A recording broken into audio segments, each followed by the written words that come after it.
বিসমিল্লাহির রহমানির রহিম।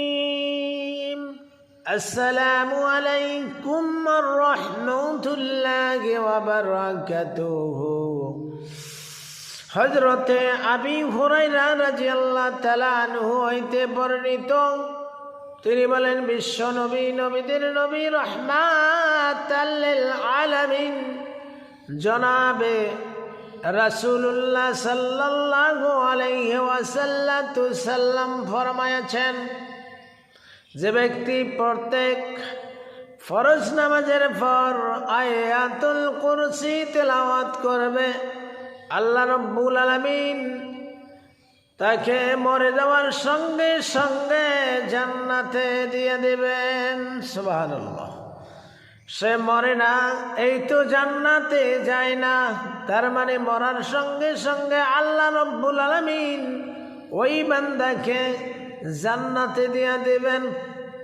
প্রত্যেক ফরজ নামাজের পর আয়াতুল কুরসি যারা তেলাওয়াত করবে, আল্লাহর হাবিব বলেন, তার আমলনামায় আল্লাহ পাক এই সব দান করে তাকে জান্নাতে যাওয়ার ব্যবস্থা করবেন।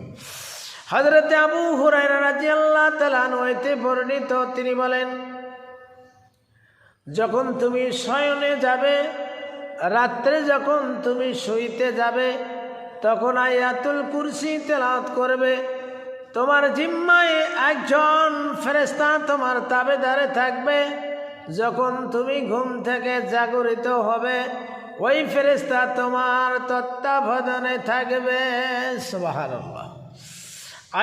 আয়াতুল কুরসি কেউ যদি প্রতিনিয়ত পাঠ করে, আল্লাহ রাব্বুল আলামিন দুনিয়ার ফিতনা ফাসাদ, দুনিয়ার জিন শয়তান, মানুষ শয়তান, যাবতীয় কুমন্ত্রণা, কুযন্ত্রণা, বেদনা, বিভিন্ন প্রকার গজব আযাব থেকে আল্লাহ রাব্বুল আলামিন তাকে হেফাজত করবেন।